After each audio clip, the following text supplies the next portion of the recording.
지난 한 주간 하나님께서 베푸신 은혜를 생각하고 또 앞으로 우리가 믿음 안에서 어떻게 자라가야 될지, 무엇을 붙잡고 살아야 될지 오늘 말씀을 통해서 큰 은혜와 도움 받으시기를 바랍니다. 여러분, 우리가 믿음 생활을 하다 보면 많은 사람들을 만나게 됩니다.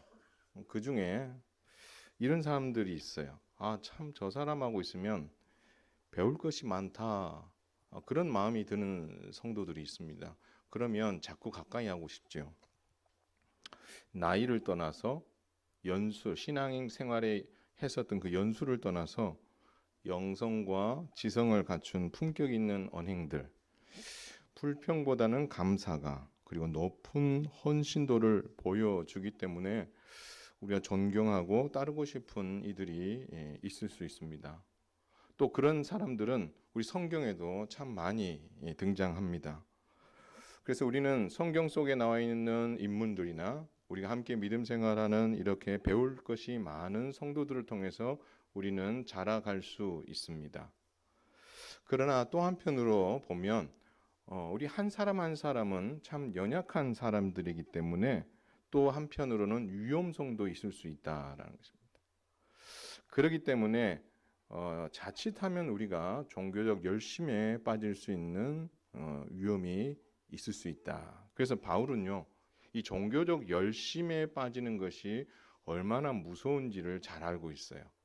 그래서 오늘 그 이야기를 하면서 종교적 열심에 빠지지 않는 방법 중 하나를 우리에게 교훈하는데, 그것이 뭐냐면 한번 따라서 하겠습니다. 예수 그리스도를 아는 지식에 충만하라. 믿으시기 바랍니다. 예. 물론 어떤 우리에게 롤모델이 될 만한 좋은 성경적 인물들, 함께 믿음 생활하는 성도들도 있을 수 있겠지만 정말 예수 그리스도를 아는 지식에 충만하기를 바울은 이야기하고 있습니다. 그러면서 이 잘못된 종교적 열심에 푹 빠져 있는 자신의 동족들, 바로 이스라엘과 또 이 이스라엘을 바라보면서 바울은 오늘 두 가지를 권면하고 있습니다. 첫 번째는요, 하나님에 대한 바른 지식이 없는 열심은 헛된 믿음이다라는 것입니다. 이 중요합니다. 하나님에 대한 지식이 없는 열심은 헛된 믿음이다라는 것입니다. 여러분, 우리가 지난 시간에 살펴보았듯이 바울은 동족인 유대인들을 특별한 마음으로 생각하고 있었어요. 물론 자신의 동족이기 때문이기도 합니다.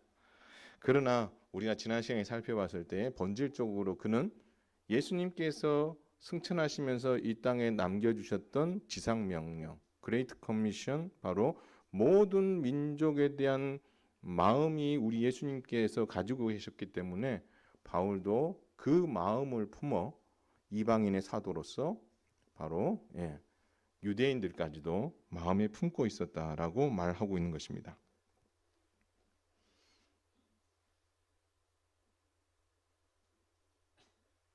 교인이 괜찮아?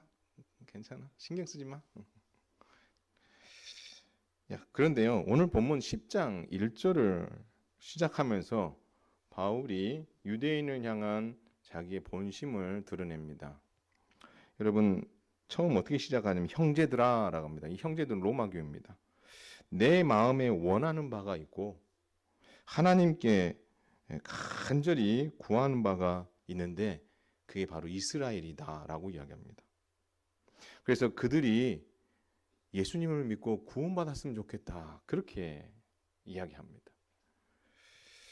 여러분, 동족인 유대인들이 예수님을 정말 잘 믿고 자신과 함께 그 사명을 위해서 살기는 그런 어떤 은혜가 그들에게 있기를 진심으로 바라는 마음에 지금 이렇게 기도하고 있다라는 것입니다. 그러면서 바울은 이 유대인들이 가지고 있는 이 잘못된 믿음을 지적합니다. 유대인들이 왜 지금 이 상황까지 오게 됐는가? 여러분, 10장 2절을 같이 한번 읽을까요? 시작. 내가 증언하노니 그들이 하나님께 열심히 있으나 올바른 지식을 따른 것이 아니니라. 여러분, 한마디로 말하면 하나님의 계획과 뜻을 오해했다는 겁니다. 하나님의 마음은 여기에 있는데 이스라엘은 이 하나님의 마음에는 관심이 없다는 거예요. 올바른 지식을 갖추지 못했다는 거예요. 그래서 그렇게 하나님에 대한 올바른 지식은 갖추지 못한 채 오직 하나님의 이름으로 열심히 특심인 것처럼 정말 최선을 다해서 살아가는 그런 그들의 잘못을 정확하게 꿰뚫고 있다라는 것입니다. 이게 정말 무서운 말이에요. 하나님에 대한 지식은 없는데 하나님을 위해서 열심을 낸다. 여러분, 저와 여러분이 신앙생활 할 때도 이렇게 해서는 안 되는 거예요. 하나님에 대한 지식은 없고 또 열심은 또 특심인 사람이 되어서는 안 되는 거죠. 하나님에 대한 지식이 충만한 가운데 거기서 나오는 은혜와 능력으로 어떻게요? 하나님의 나라를 위해서 헌신의 자리로 나아가는 것이 가장 바람직한 모습인데 이 밸런스가 안 맞으면 참 문제가 커지는데 이 유대인들은 이 밸런스가 완전히 깨진 겁니다. 하나님에 대한 지식은 제로, 그리고 열심은 100%. 이러다 보니까 하나님과 전혀 상관없는 그런 삶을 살았던 것을 바울이 지적합니다. 여러분, 사실 이런 류의 사람들을 성경은 많이 기록하고 있지만 그걸 다 들여다볼 필요는 없고요.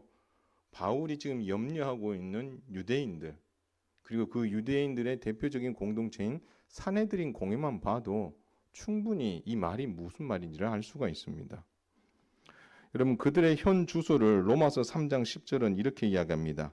하나님의 의를 모르고 자기의 의를 세우려고 힘써 하나님의 의에 복종하지 않았다라고 이야기합니다. 하나님께서 정하신 뜻과 의가 있는데 그것은 모르는 거죠. 그리고 자신들이 생각하고 있는 의, 자신들이 생각하고 있는 생각, 이게 맞다라고 생각하고 정말 열심을 내면서 하나님의 의와는 반대의 길로 가고 있는 이것이 유대인들의 현실이다라고 지적하고 있습니다. 그렇다면 바울은 이 유대인들이 알려고도 하지 않고 관심도 없는 이 하나님의 의가 과연 뭐냐? 오직 자신의 의로 똘똘 뭉쳐있는 이 유대인들이 거부하고 있는 하나님의 의는 뭐냐라고 했을 때에 바로 죄인인 우리를 구원하기 위해 하나님께서 정하신 뜻이 있다는 거예요. 하나님께서 죄인을 어떻게 구원하실 것인가? 어떻게 다시 살리실 것인가? 그것은 사람이 정하는 것이 아니라 하나님이 정하시는 건데 하나님은 이것을 이미 정하셨다라는 것입니다. 바로 우리 죄를 대신해서 독생자 예수 그리스도께서 십자가의 죽으심으로 말미암아 그것을 믿음으로 영접하였을 때에 하나님께서 죄가 없다, 너는 용서함을 받았다, 너는 의롭다라고 하나님께서 인정해 주시겠다. 이게 하나님의 의고 뜻이라는 겁니다. 여러분, 이 사실은 만들어낸 이야기가 아니라 이사야 53장이 그것을 분명히 이야기하고 있습니다. 여러분, 이사야 53장은 메시아의 고난장입니다. 그렇죠? 하나님의 의가 의의 종이신 그리고 속죄의 제물이 되신 메시아 예수님께서 우리 죄를 대신해서 많은 고난을 어디에서 당하실 거라는 거예요?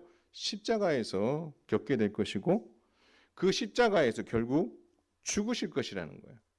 그리고 다시 살아나는 그것으로 인하여서 우리를 향한 하나님의 구원이 완성될 것이다. 이사야 선지자는 이미 이렇게 예언한 바가 있다라는 것입니다. 그래서 로마서 10장 4절은 예수 그리스도께서는 모든 믿는 자에게 하나님의 의를 십자가와 부활로 완성하셨기 때문에 율법의 마침이 되셨다라고 말씀하고 있습니다. 여러분, 율법의 마침이 되었다. 이 말이 무슨 말일까요? 참 어려운 표현인데 잘만 들어보면 이게 어려운 표현은 아니에요. 율법은 분명히 정한 법이 있어요. 죄의 싹은 뭐라 그랬어요? 사망입니다. 이건 딱 정해져 있거든요. 근데 예수님의 십자가와 부활로 바로 하나님의 의를 이뤘다. 이 말은 뭐냐면 하나님께서 정하신 법이 있죠. 죄의 삭은 사망이라는 거예요. 그래서 우리 모두는 다 뭐 해야 된다는 겁니까? 죽어야 된다는 거예요. 왜요? 모든 사람이 다 죄인이기 때문에.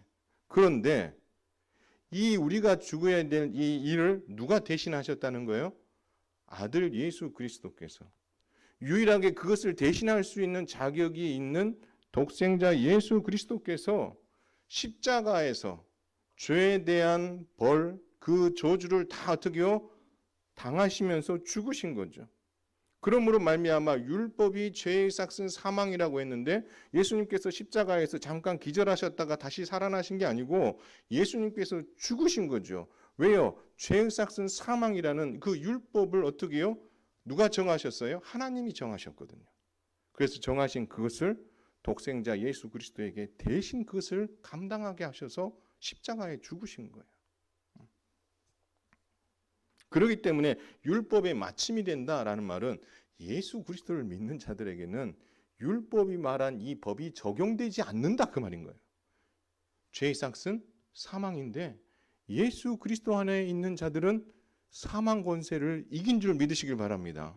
여러분, 사망 권세를 이겼다 이 말이 곧 율법의 마침이 됐다 이 말인 거예요.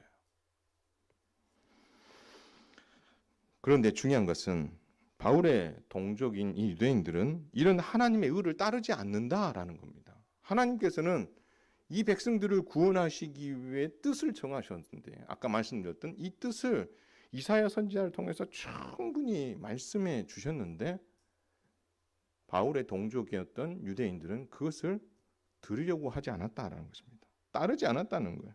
오직 유대인들 자신들이 가지고 있는 자신들만의 의, 자신들이 믿는 바 그것이 정답이다 생각하고 그것만 주장하고 있다라는 것입니다. 하나님에 대한 올바른 지식, 하나님의 의를 바르게 믿지 않았고 자신들은 하나님께서 선택하신 선민이라고 믿은 거죠. 그렇기 때문에 자신들은 구원받았다라고 믿는 겁니다. 하나님께서 정하신 뜻, 의와 같습니까? 다릅니까? 완전 다르죠. 그렇죠? 오직 예수 그리스도를 통해서 구원받는다 하나님 정하셨는데 그게 아니라는 거예요. 자신들은 아브라함의 후손이고 그리고 택함 받았기 때문에 우리들은 구원받는다. 그렇게 생각하고 있다라는 것입니다. 성경은 이스라엘을 신부로 표현하고 하나님을 신랑이라고 표현합니다.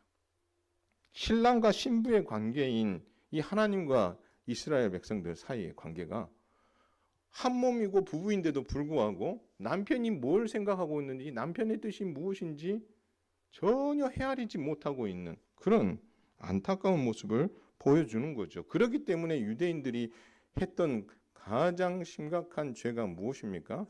사내들인 공회가 빌라도 총독을 끌어들여서 예수님을 십자가에 못 박아 죽인 일 아닙니까?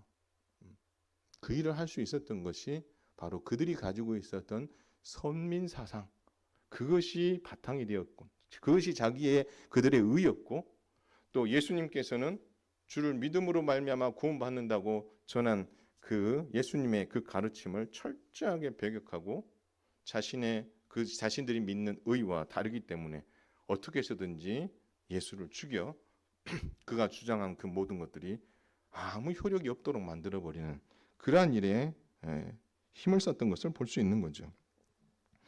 여러분 이 사실을요. 사실 바울도 다메섹 도상에서 부활하신 예수님을 만나기 전까지도 그는 이 올바른 지식을 몰랐습니다. 그래서 여러분 바울의 열심이 특심인 것을 우리는 잘 알고 있잖아요. 예수를 죽이는 그 일에 앞장섰고 스데반이 죽는 것을 당연하게 여겼고 또 사내들인 공회가 주는 그 공문을 들고 다메섹에서 예수 믿는 사람을 잡으려고 내려가는 만큼 그 당시에 정말 어떤 사내들인 공회의 하수인으로서 하나님에 대한 열심, 스스로 생각하기에 하나님에 대한 열심에 있어서는 누구에게도 지고 싶지 않은 그런 마음으로 열심을 냈던 사람이 누굽니까? 바울 아니겠습니까? 여러분 이런 흑역사를 가지고 있는 게 바울이에요. 그런데 이 흑역사를 가지고 있었던 바울이 다메섹 도상에서 예수님을 만난 이후에 지금 다시 그 유대인들, 동족들을 바라보니 어떤 마음이 들었겠어요?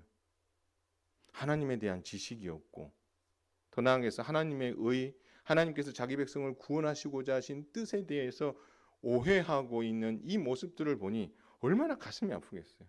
그렇기 때문에 오늘 10장에서 정말 시작과 함께 말했던 것, 내 마음에 원하는 바, 하나님께 구하는 것, 바로 이스라엘이 구원받기를 바랍니다라는 말은 이스라엘 백성들이 얼마나 이 자기 의에 빠져 있는지를 너무나 잘 알기 때문에 이것을 깨고 하나님의 의를 알고 돌아오기를 진심으로 바라는 바울의 간절한 마음이 여기 안에 담겨져 있다라는 것입니다. 사랑하는 성도 여러분, 바울이 유대인을 향해 지적했던 교훈을 따라 성경을 통해 하나님과 교회에 대한 바른 지식을 갖추고 하나님과 교회를 위해 열심을 내어 헌신하는 믿음의 성도들 다 되시기를 주님의 이름으로 축원을 드립니다. 바른 지식이 없이 하나님과 교회를 위해 열심히 특식민 성도만큼 위험한 성도가 없는 겁니다. 그렇기 때문에 여러분, 호세아 선지자가 북이스라엘을 향해서 이렇게 호소하잖아요. 여호와를 알자, 힘써 여호와를 알자. 반대로 이야기하면 이 북이스라엘 백성들은 누구를 알 의지가 없는 거예요? 하나님을 알려고 하는 의지가 없는 거죠. 그래서 힘써 여호와를 알자. 좀 제대로 하나님을 배워 알아야 되지 않겠니? 너희의 그 열심과 특심은 내가 안다는 거예요.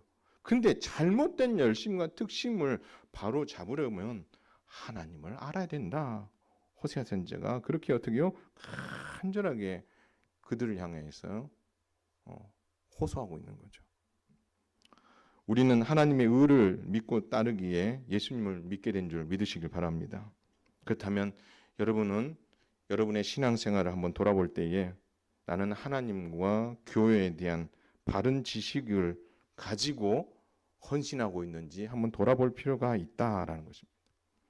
그렇다면 여러분, 우리가 이 하나님에 대한 지식, 하나님의 의를 알 수 있는 방법은요, 다른 게 아닙니다. 하나님의 말씀에 그게 나와 있어요. 그래서 여러분이 하나님의 말씀을 읽어야 되는 이유가 여기 있는 거예요. 하나님의 말씀을 배워야 되는 이유도 여기 있는 거고. 그래야 하나님에 대한 바른 지식이 어떻게요? 쌓이게 되는 거예요. 여러분, 성숙한 성도가 되기를 바라십니까? 온전한 헌신자가 되기를 바라십니까? 열심히 일을 하기에 앞서 하나님에 대한 지식으로 충만하는 자리에 나아갈 수 있도록 헌신하는 일을 먼저 할 수 있게 되기를 주님의 이름으로 축원을 드립니다. 그 헌신 위에 여러분들이 열정을 다해서 또 다른 헌신을 할 때에 여러분 그 헌신이 빛나는 거고 우리 하나님이 기뻐하시는 줄 믿으시길 바랍니다. 두 번째, 바울은 우리에게 이런 교훈을 합니다. 성도는 오직 예수님을 주로 시인하는 바른 지식과 믿음으로만 구원받을 수 있다라는 것입니다. 이스라엘은 하나님의 의를 아는 일은 율법을 잘 지키면 된다고 생각했어요. 그래서 여러분, 율법이 주어진 그 모세오경 외에도 그들은 모세오경을 해석해서 어떻게 하면 더 잘 가르칠까를 어떻게요? 또 여러 가지로 600여 개 가지로 또 분리를 해놨어요. 그래서 그걸 지키려고 막 애를 쓰는 거죠. 지금도 유대인들 그렇게 하고 있어요. 왜 그렇게 합니까? 율법을 잘 지켜야 뭐 할 수 있다? 구원받을 수 있다라고 생각했기 때문에 그럽니다. 근데 사실 모세가 그런 얘기를 했거든요. 여러분, 로마서 10장 5절에 보면 이렇게 합니다. 모세가 기록하되 율법으로 말미암는 의를 행하는 사람은 그 의로 살리라, 이렇게 이야기했습니다. 여러분, 레위기 18장 5절에 보면 이렇게 이야기합니다. 하나님께서 모세에게 이런 말을 했어요. 너희는 내 규례와 법도를 지키라. 사람이 이를 행하면 그로 말미암아 살리라. 하나님께서 주신 율법과 규례, 율법을 잘 지키면 너희가 살게 될 것이다 라고 말씀합니다. 근데 문제가 하나 있어요. 여러분, 율법을 이거 100% 지킬 수 있는 사람이 이 세상에 있습니까? 없습니까? 한 명도 없다는 게 문제.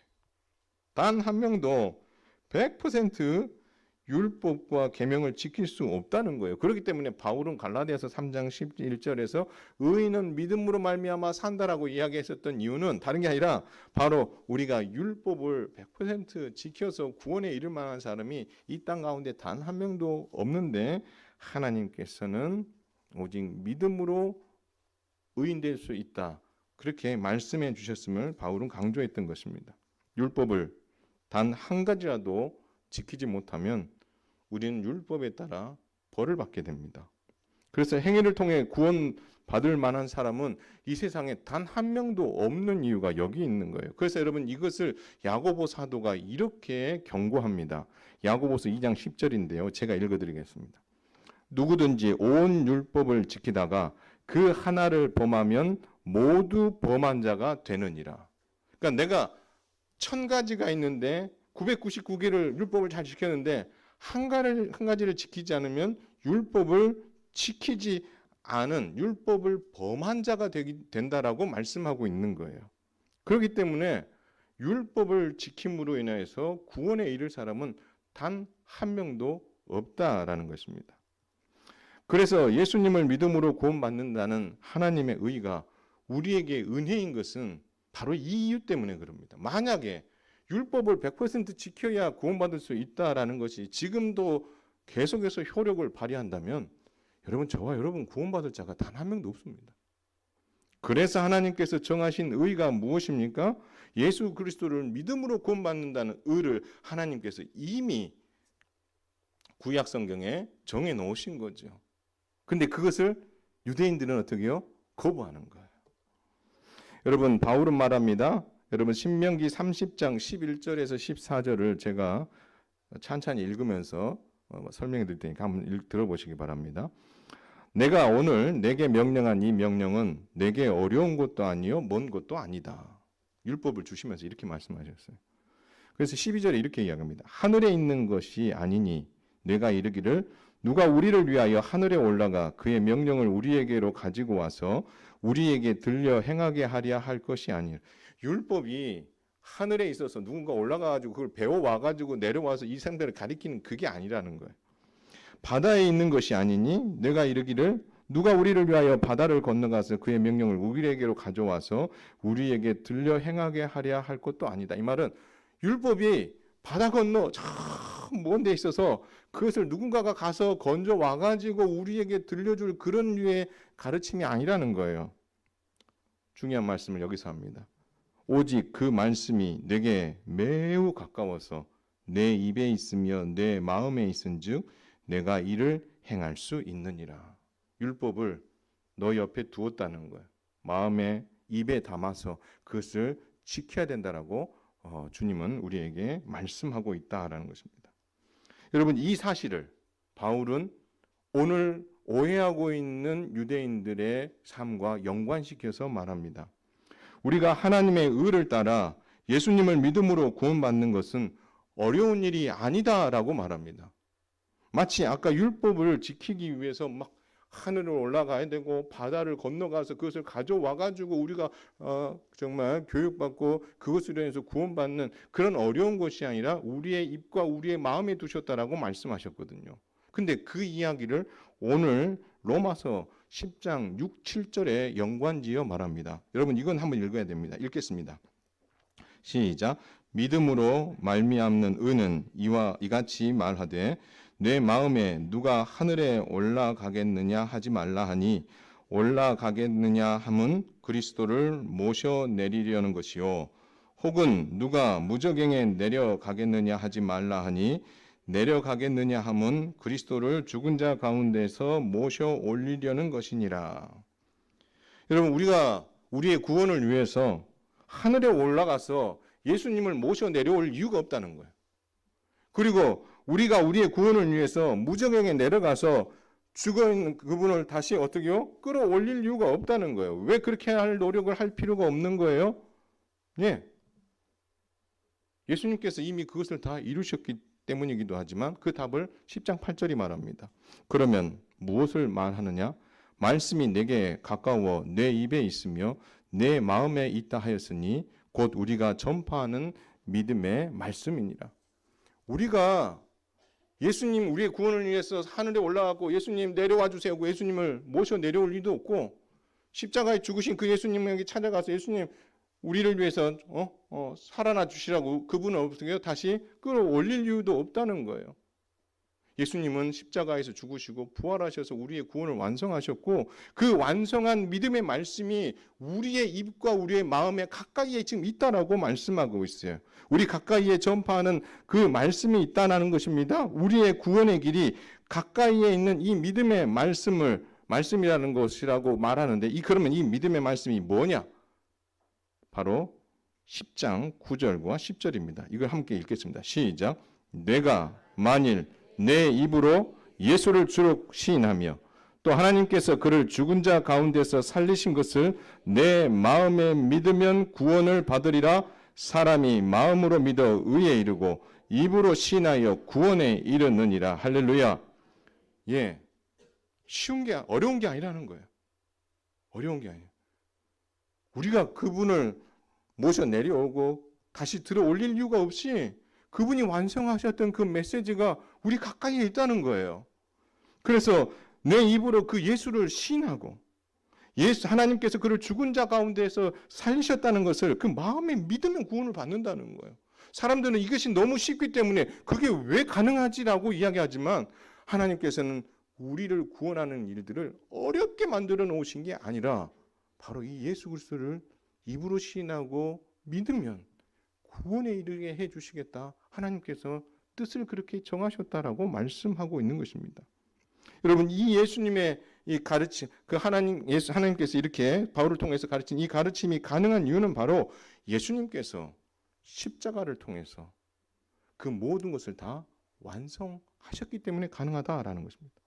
그래서 하나님께서는 구원에 이르는 길을 우리의 입과 마음에 가까이 두신 거죠. 여러분, 지금 우리 중고등학생쯤 되고 또 교회를 나오신 지 얼마 안 되신 분들은 학습이란 것을 하게 되고 또 세례를 받기 위해서 공부도 하고 또 유아 세례를 받은 친구들은 또 입교 공부를 하게 됩니다. 여러분, 그 공부 과정 안에 들어가 보시면 하나님이 어떠한 분인가를 가르칩니다. 그리고 인간이 어떠한 존재인가를 가르쳐요. 인간은 어떤 존재입니까? 만들어진 존재예요. 하나님의 형상으로. 그러나 인간은 또 죄인이에요. 그리고 인간은 구원받아 마땅한 자들이에요. 그런데 이 모든 구원을 위해서 누가 이 땅에 오셨다는 거예요? 예수 그리스도가 오셨다는 거예요.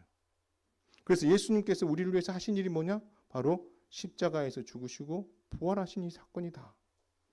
그러면 우리가 할 일은 뭐냐? 쉬운 일이라는 거죠.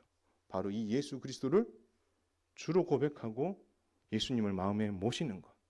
내가 예수님을 주로 고백합니다라고 입으로 시인하면 우리에게 믿음이 부여주고 우리가 구원에 이르게 된다라고 우리 주님은 이렇게 너무 쉽게 이야기해 주신 거죠. 그러니까 사람들은 아니 이렇게 쉽게 구원에 이룰 수 있나? 이렇게 생각할 수 있지만 하나님께서는 우리를 향한 구원을 이렇게 쉽게 우리에게 준비해 주셨다라는 거죠. 여러분, 이게 은혜인 거죠. 여러분, 만약 평생 살 동안 100만 번 착한 일을 해야지 천국에 갑니다. 이랬다가는 여러분, 누가 그 천국을 향해 첫 발부터 안 내디디려고 할 거예요. 근데 여러분, 하나님께서 우리를 구원하시기 위해서 정하신 의와 뜻은 바로 주께서 완성하신 십자가와 부활을 믿기만 하면 구원에 이르게 된다라고 주님 우리에게 분명히 말씀하고 있다라는 것입니다. 그런데 바울의 동족이었던 이스라엘은 이것을 믿지 않습니다. 오직 자신들은 선택받은 백성이고 자신들만 구원받는다라고 여긴 거죠. 그러나 여러분, 이사야 선지자는 이렇게 말합니다. 로마서 10장 11절에 보면 성경에 이르되 누구든지 그를 믿는 자는 부끄러움을 당하지 아니하리라. 여러분, 이 말씀을 이용하면서 바울은 12절에 이렇게 이야기합니다. 유대인이나 헬라인이나 차별이 없음이라. 할렐루야. 여러분, 이 말은 무슨 말이에요? 누구든지 안에는 유대인 너희들만 포함되어 있는 게 아니라는 거예요. 이방인들 모두, 이 땅에 있는 모든 백성들이 다 차별 없이 예수를 주로 고백하면 구원받을 수 있다라고 말씀하고 있는 거죠. 모든 사람에게 예외 없이 예수님께서 주님이 되어주시며 예수님을 부르는 모든 사람에게 하나님께서 이 은혜를 베풀어 주시겠다라고 말씀하고 있는 거죠. 여러분, 그러니 유대인들이 이 이야기를 듣고 싶어 하겠어요? 자신들에게만 주어진 특별한 은혜라고 자신들만 택함 받았다고 생각하고 있고 그것을 진리라고 믿고 있는데 그 자리에 함께 있었던 바울이 이제는 변심해서 오직 예수 그리스도를 믿음으로 말미암아 구원받는다는 이야기를 하고 있으니 여러분 이 유대인들이 바울을 좋아할 리가 있겠어요? 그리고 이 진리를 전하는 사도들을 좋아할 리가 있겠어요? 그러니 사도행전 30년의 기간 동안 계속해서 사도들과 유대인들 사이에 충돌이 일어나는 이유는 다른 이유 때문이 아니에요. 바로 하나님의 의를, 하나님에 대한 바른 지식을 가지고 있느냐 가지고 있지 않느냐 때문에 싸우고 있는 거예요. 사도들은 하나님의 의에 대한, 하나님에 대한 바른 지식을 가지고 있기 때문에 오직 예수 그리스도를 믿음으로 말미암아 구원받는다는 이 진리를 어떻게요? 끝까지 어떻게요? 붙잡고 있고, 그리고 이것은 너무 쉬운 일이다. 입으로 시인하여 구원에 이르고, 입으로 시인하고 그리고 마음으로 고백하면 구원에 이르게 된다는 이 놀라운 어떤 쉬운 것을 전하는 이 일에 그들은 헌신할 수밖에 없는 거고, 반대로 유대인들은 자신의 의와 하나님이 정하신 의가 다름을 알면서도 불구하고 자신의 것을 끝까지 붙잡음으로 말미암아 교회와 계속해서 충돌할 수밖에 없었다라는 것입니다. 그렇다면 바울과 함께 로마 교회가 앞으로 감당해야 될 일이 뭐냐라는 것입니다. 여기서 중요한 사명 이야기가 나옵니다. 예수님을 주로 고백하며 구원에 이르는 것에 만족해서는 안 된다라는 것입니다. 누구든지 예수를 믿으면 구원받는다 했잖아요. 그럼 누구든지 안에 지금 우리는 들어와 있는데 아직 그 안에 들어오지 않은 많은 사람이 있다라는 거죠. 그럼 그들은 어떻게 해야 되느냐? 여러분, 그렇기 때문에 바울은 3차에 걸친 전도여행을 했고 그 끝에 오늘 로마 교회에 편지를 한 이유가 바로 여기 있는 거죠. 여러분 10장 13절에서 15절을 한번 읽어보겠습니다. 제가 찬찬히 읽을 테니까 눈으로 한번 보십시오. 누구든지 주의 이름을 부르는 자는 구원을 받으리라. 그런즉 그들이 믿지 아니하는 이를 어찌 부르리요? 그들이 믿지 아니하는 이가 누구죠? 예수님입니다. 예수님을 믿지 않는데 어떻게 예수님을 부를 수 있느냐? 그리고 듣지도 못하는 이를 어찌 들으리요? 예수님에 대해서 들어보지도 못했는데 어떻게 믿을 수 있겠느냐? 전파하는 자가 없이 어찌 들으리요? 예수 믿고 구원받는 이 놀라운 진리를 전하는 자가 없는데 어떻게 해서 그들이 예수님을 믿을 수 있겠느냐 이 말입니다. 보내심을 받지 않았으면 어찌 전파하려? 보내심을 받은 자가 있어 복음을 전해야 그들이 들을 수 있다라는 거죠. 그래서 기록된 바 아름답도다 좋은 소식을 전하는 자들의 발이여 함과 같다. 이 말은 뭐냐면 아름다운 소식이 뭐죠?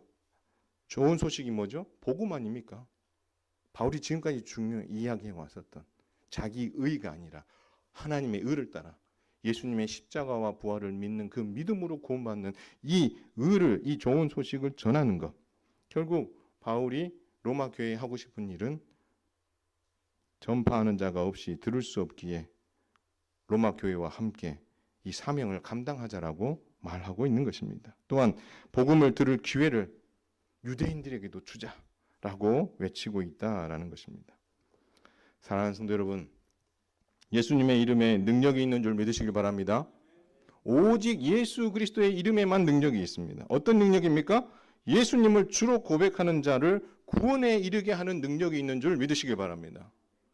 죽은 자를 살리는 능력 맞습니다. 병자를 고치는 능력 맞습니다. 그러나 그보다도 더 차원 높은 예수 그리스도의 이름의 능력은 그분의 이름을 믿는 자들에게 죄 용서함과 구원에 이르게 하는 능력이 있다라는 것이죠. 그 예수님의 이름의 그 능력이 저와 여러분을 구원의 자리에 이끌었고 바로 이 자리에 나와서 예배를 드릴 수 있게 한 줄 믿으시길 바랍니다. 그러나 우리 주변에 아직 많은 사람들이 예수 이름의 그 능력을 듣지 못한 이들이 많습니다. 그들도 믿어서 성도라 불리는 은혜가 이어져야 되는 것이, 그것을 위해서 하나님께서는 교회를 이 땅에 남겨주신 거죠. 우리는 그들이 예수님의 이름을 듣고 부를 수 있도록 전하는 일을 해야 되는 겁니다. 그래야 복음을 들을 수 있으며 그래야 그들이 구원받을 수 있고, 그런 일이 일어날 때 누가 기뻐하시는 거예요? 이 하나님께서 구원에 대한 뜻과 의를 정하신 하나님의 마음이 기뻐하신다라는 것입니다. 다만 우리가 예수의 이름의 능력과 그 가치를 어떻게 여기느냐가 중요한 거죠. 여러분 좀 이따 우리 부를 찬송을 보면은요, 가사가 이르는 말이 있습니다. 내 안에 가장 귀한 것, 금은보다 더 귀한 것, 세상 지식보다 더 귀한 것, 그것이 예수를 아는 것이다라고 고백합니다. 여러분 이 고백이 여러분의 것이 되시기를 바랍니다. 그래서 여러분 교회 안에서 이런 거 자랑할 이유가 없는 거예요. 재산을 자랑할 이유도 없고 자기 직책이 뭔가를 자랑할 이유도 없고 세상 것들을 우리가 교회 안에서 이야기할 이유가 없는 것은 우리가 예수를 아는 것이 가장 뭐하다? 고귀하기 때문에. 가장 퀄리티가 높은 게 있는데 왜 별거 아는 이야기를 가지고 우리가 교회 안에서 이야기를 나눠야 되느냐 이거죠. 그래서 여러분 우리가 부를 이 찬송의 고백처럼 저와 여러분이 하나님에 대한 바른 지식 위에 열심을 내므로 말미암아 여러분을 통해서 여러분 자신도 살고 함께 믿음 생활하는 성도들이 행복해질 수 있는 기적이 일어나기를 주님의 이름으로 축원을 드립니다. 그래서 열심이 특심인데 그것으로 인해서 많은 사람들이 낙심되고 부담스러워지는 자리에까지 이르는 성도가 아니라 열심이 특심인데다가 하나님을 아는 지식으로 충만해서 모든 사람들에게 저 사람 정말 배울 만한 게 있구나. 저 사람 정말 존경할 만하다. 라는 이야기를 들을 수 있는 성도가 된다면 우리 하나님의 마음이 얼마나 기쁘시겠냐라는 겁니다. 예수의 이름으로 예수의 이름의 그 능력으로 구원받은 저와 여러분이 교회 공동체 안에서 정말 예수를 아는 지식으로 충만하여서 정말 많은 사람들을 살리는 데도 열심을 내고 또 많은 사람들을 의의 길로 인도하는 일에 열심을 내고 그리고 더불어 함께 성장하고 성숙해져가는 그런 기적이 모두 일어날 수 있고 그 기적의 중심에 저와 여러분이 있게 되기를 주님의 이름으로 축원을 드립니다.